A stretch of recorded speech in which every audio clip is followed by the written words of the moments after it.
Once upon a time, we used to listen to each other.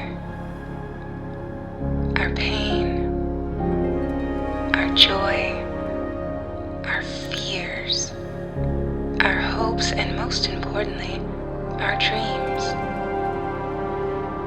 But somewhere along the way, we got lost, and we forgot how to listen. But don't you worry. These stories will have an impact that will help guide you back. Because this is the Rayless Reverie.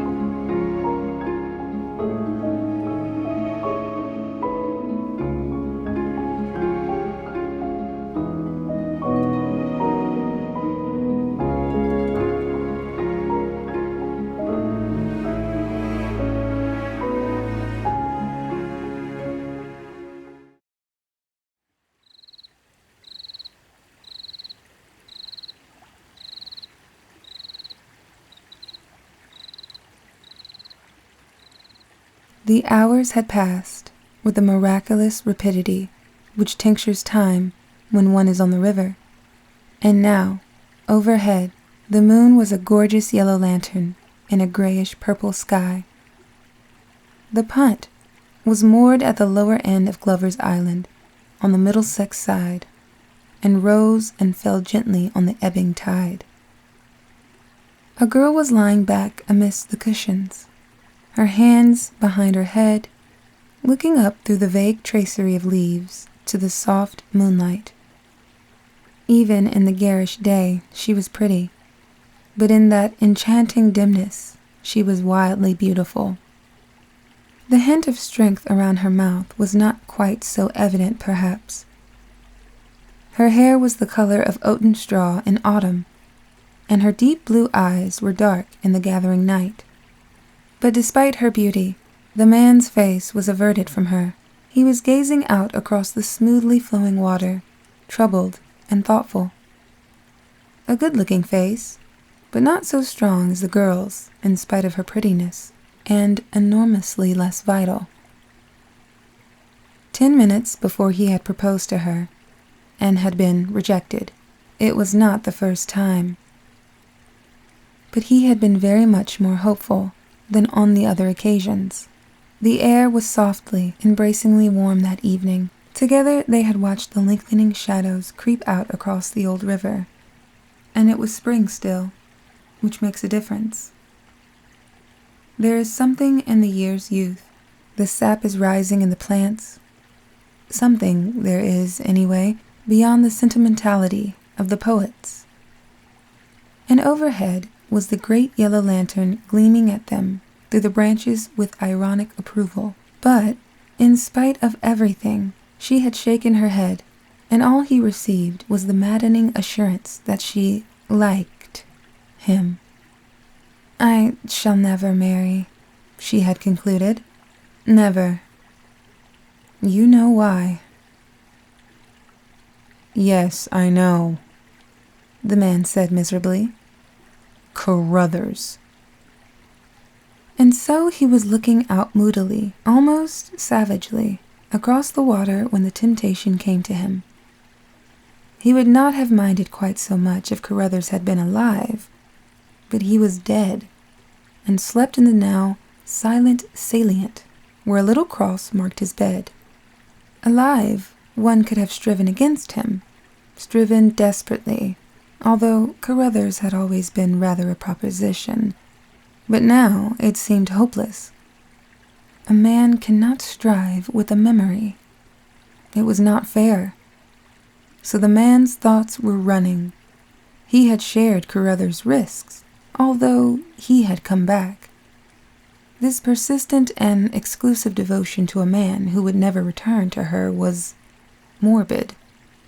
Suddenly, his mind was made up. "Olive?" he said. "Yes," she replied quietly. "What I am going to tell you, I do for both our sakes. You will probably think I'm a cad, but I'm taking the risk." He was sitting up, but did not meet her eyes. "What on earth are you talking about?" she demanded. "You know that, apart from you, Carruthers and I were pals." "Yes?" she said, wondering, and suddenly she burst out petulantly. "What is it you want to say? He was no better than other men," he replied bluntly. "It is wrong that you should sacrifice your life to a memory. Wrong that you should worship an idol with feet of clay."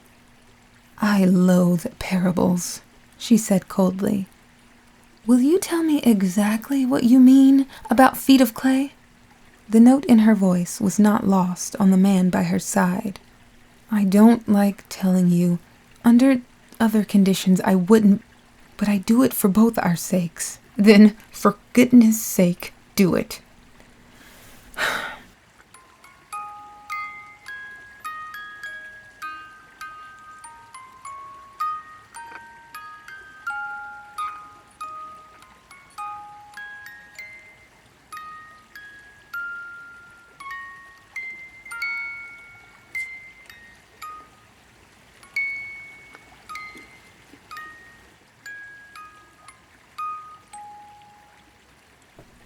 I came across it accidentally at the Gordon Hotel at Brighton. He stayed there whilst he was engaged to you, with a lady whom he described as Mrs. Carruthers. It was on his last leave. "Why do you tell me this?" she asked after a silence. Her voice was low and a little husky. "Surely, my dear, you must see. He was no better than other men. The ideal you have conjured up is no ideal. He was a brave soldier, a darned brave soldier, and until we both fell in love with you, my pal. But it is not fair that his memory should absorb you. It's unnatural." "I suppose you think I should be indignant." There was no emotion of any kind in her voice. "I simply want you to see that your idol has feet of clay," he said, with the stubbornness of a man who feels he is losing. "What has that to do with it? You know I loved him." "Other girls have loved," he said bitterly. "And forgotten. Yes, I know," she interrupted him. "But I do not forget, that is all. But after what I have told you, surely—" "You see, I knew," she said, even more quietly than before. "You knew?" "Yes.